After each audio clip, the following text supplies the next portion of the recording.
And obviously, as we knew from before, people were already very excited and very happy and very eager to welcome the Prophet ﷺ into Medina. So this we mentioned last week, and everyone was kind of waiting for the Prophet ﷺ to come. So now, when the Prophet ﷺ gets to Medina, everyone has a desire that the Prophet ﷺ goes to their house, and he comes and lives with them. And everyone really wanted this.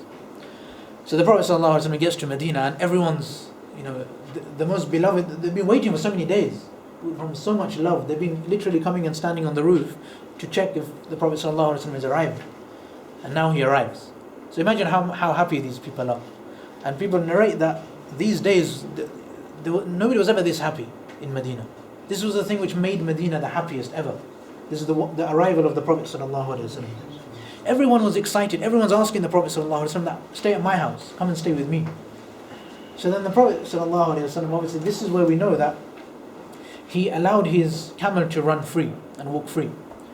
So everybody was saying, come to my house. So the Prophet ﷺ, he would just say that the camel, it's divinely commanded by Allah. So wherever it goes, this is from Allah. This is not something, I'm not going to decide where I go.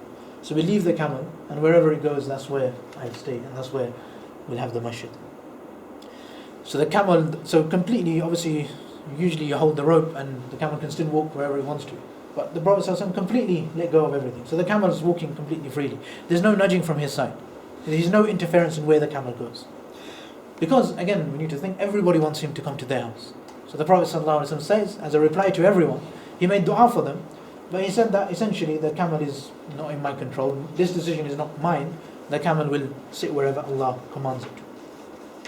So the Prophet ﷺ, he's going through, and now at this point is when the famous song which somebody might sing was the Tala al-Badru alayna. This one, it was sung at this point. So the ladies came on top of the houses. I was going to print that off, but I didn't have time. So they sang Tala al-Badru alayna min thaniyat al-wida. They say that Badr, what's Badr? Apart from, no, that's the name. What does Badr mean? Tala al-Badru alayna. The big moon. Big moon, so the biggest 14th moon which we had a couple of days ago. Tala al-Badru alayna, the 14th moon has come into Medina. Min thaniyat al-wida, from the valley of Thaniya, which is where which is close to Makkah. Wajaba ash-shukru alayna ma da'a lillahi da'.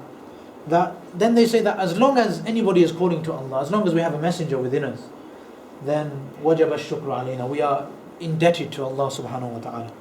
And then ayyuhal mab'uthu fina, they address the Prophet sallallahu alaihi wasallam, ji'ta bil amri al-muta', whatever you've come with, we will follow it. We're here to support you. We're happy to support you. And this is what the ladies, they climbed on the roofs and they sung this to the Prophet sallallahu alaihi wasallam as he was entering. Another narration has it that the Abyssinians, the people who were there from outside, they kind of were good at archery, so they done an archery performance to welcome the Prophet sallallahu alaihi wasallam in.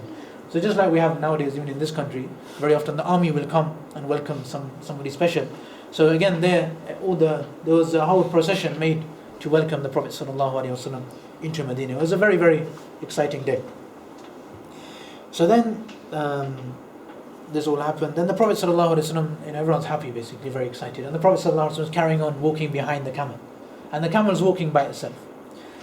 And eventually they carry on following the camel. Everyone wants the Prophet ﷺ to come to their house. And just imagine the amount of love that they have for these people.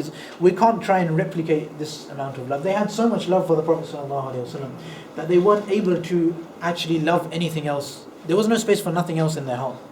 They had so much love for the Prophet. So everything which he wanted them to do, whatever Islam needed from them, they were able to do it. There wasn't any obstacle. There wasn't something else which they wanted to do instead of the command of the Prophet ﷺ. That was the love which they had. And this is what they're singing. They made up this poetry to express their feelings which they had, how much they want to do whatever the Prophet ﷺ wants them. Again, this is the trust when a person has that these people are happy to support, these people are happy to go forward, these people are happy to let people make mistakes and let people practice and let people improve and allow people to come out with their ideas to be able to move forward. This is again what we find the Prophet ﷺ, when there's so much love around him, there's so much support. This is what creates the trust within the community which the Prophet ﷺ had. Camel came to Banu Najjar, so the area where Banu Najjar lived. And essentially this was where the Prophet ﷺ wanted to stay. because he's from his mother's side, he had relatives here. He was related from his mother's side. But obviously the Prophet ﷺ, again, the whole of Medina is calling him, so he didn't kind of make a choice to go there. He said that I'll let Allah decide.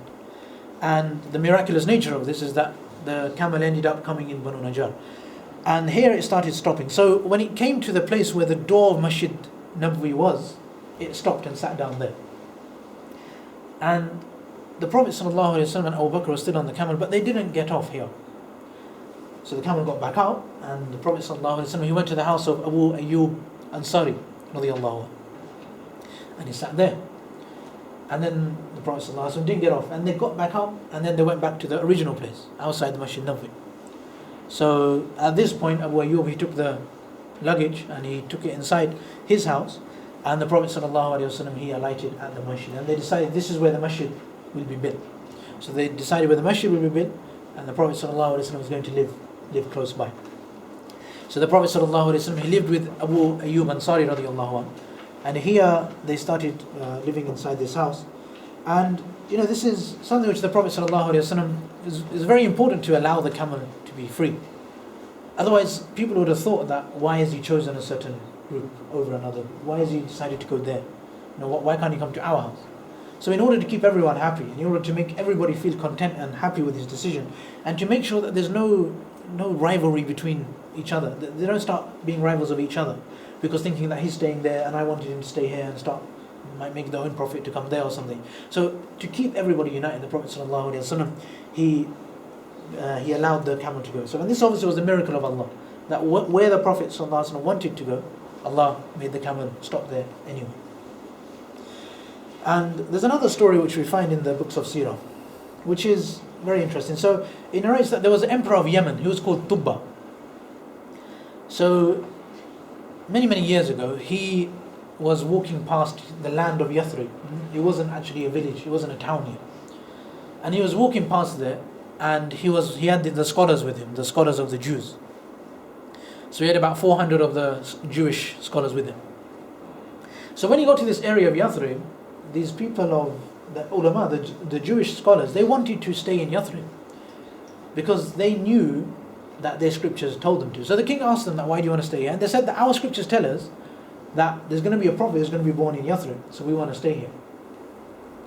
So the king said, okay, you might as well stay here, then that would be amazing. We'll be able to make a house for the Prophet sallallahu alaihi wasallam. They was very excited. So he built a house for all 400 of those ulama. And he also, he got them married, he looked after them, he spent on them, he looked after them there. And they started living in this area called Yathrib. And these 400 people, obviously they lived there, and this is what made Yathrib. Everybody was a descendant of one of these scholars. And when the emperor from Yemen decided to make the 400 houses, he also made a house for the Prophet sallallahu alaihi wasallam. And he said, this is where the Prophet sallallahu alaihi wasallam, when he comes, obviously we're waiting for him, so he's going to come and he'll live here. And people say that Abu Ayyub Ansari, he was a descendant of the scholar who was given the house where the Prophet ﷺ was going to live.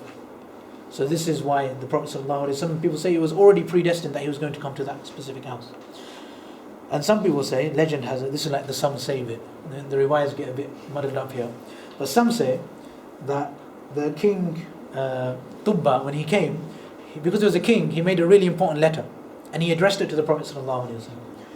And he said that, and he written there that this house which is already been built is actually for the Prophet ﷺ, and this is where he will live along with that other family who's already been given the house. So this was given to actually Abu Ayyub Ansari radiyallahu anhu. He's the one who actually had this document still from Tubba. So he then showed this to the Prophet ﷺ, some say.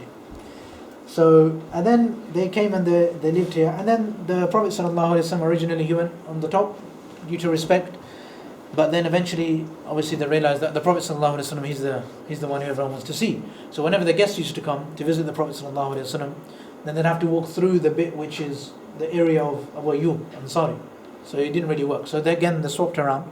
So the Prophet ﷺ would sleep underneath, and Abu Ayyub Ansari would sleep on the first floor. And this is where the Prophet ﷺ started living.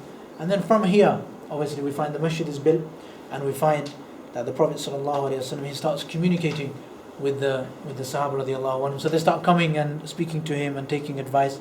A lot of these kind of things happen. And also we find that there's lots of Jews living in Makkah, in Medina. The ulama, a lot of them, they made their kids Jews when the Prophet didn't come straight away. So if you realize that Abu Ayyub Ansari is a descendant of the ulama who were there and housed by Tubba, everyone was a descendant of those ulama. But some of them had changed their view now on whether the Prophet ﷺ was the real Prophet or things like this. So now these people that were living here, a lot of them, they'd been taught the Jewish tradition, so their religion was Judaism. So they would come and sometimes speak to the Prophet ﷺ. And obviously we know some of their leaders obviously ended up becoming Muslim. And they obviously came and told the Prophet ﷺ about all of this history, about how the Prophet ﷺ, he made all of this happen. So inshallah, I think we'll carry on from there next week, inshallah, from where the Prophet ﷺ, he settled down into the house of Abu Ayyub Ansari radiallahu anhu. And from here, obviously, he starts developing the community. He starts getting to know everyone in Medina. He starts getting to know the people there, and everybody starts to find out about him. And obviously, more and more people there start to get interested in this. So, inshallah, again, a lot of the lessons are very similar to last week. It's about G. Ali and Umar. It's about creating trust within the people, within the people that are around us, and being able to create a community where we can actually move forward. We can feel that we can trust the people around us. This is very, very important. That when we do something, we don't feel scared that somebody will, think this is a bad idea. If somebody does something good, somebody wants to, do something which is beneficial, this is something which we find. But they would go ahead with their initiatives. The Prophet ﷺ would follow his instincts, and he would go and, get these things done. And this is one of the most important things. Again, the Prophet ﷺ in his khutbah, the one thing he emphasizes is the actions which he specifically emphasizes. One, he brings the whole of the akhirah in front of us. That's one thing he does. But the specific action which he emphasizes to do is to give charity and to speak nicely to other people. That's the specific thing the Prophet ﷺ he does. And then the Prophet says that this action, you'll get rewarded up to 700 times for doing these kind of actions, for helping other people. So again, the Prophet, his mindset is to develop this community which has come. So that's a very, very important thing that we need to keep in mind. So inshallah, one thing which we just going to mention, announcement kind of thing, is inshallah we're going to have another class. I think this class again, a lot of people are coming here, but some people want to have another class. They want a little bit more detail, a little bit more engagement, a little bit more different, basically in a different way, a more engaging way. So it's a class where hopefully there'll be more of you speaking rather than me, which I think is very, very important. That's how we think. It's not one of my